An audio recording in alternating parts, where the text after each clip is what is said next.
Thank you, Maggie. Well, the Big E has come to an end, but a lot of people in Agawam are already looking ahead to next year. They want to make sure there's a plan to prevent severe traffic backups from happening again. Western Mass News reporter James Villalobos tells us what city councilors want to see. The Big E had a record-breaking year with more than 1.5 million people having attended. The busiest day was the second Saturday with bumper-to-bumper traffic leading to the Big E almost all day. That's something that Agawam City Councilor Cecilia Calabrese says is frustrating. On days when the fair is touting their attendance records, those are the days when Agawam is just, you can't get through town. It's gridlock on our three main arteries. She tells Western Mass News that she's had enough of all the traffic.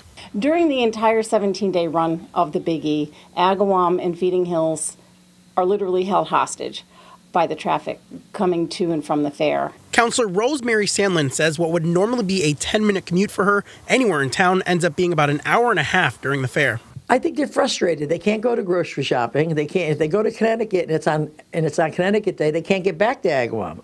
They can't get over the 159 bridge. Construction will begin soon on the Morgan-Sullivan Bridge, which Calabrese says is the main artery to West Springfield and also one of the busiest during the Big E. While that construction is going on, coupled with next year's run of the Big E, I just think it's going to be a huge nightmare, and we need to get out in front of this now when we're a year out from the next run of the Big E.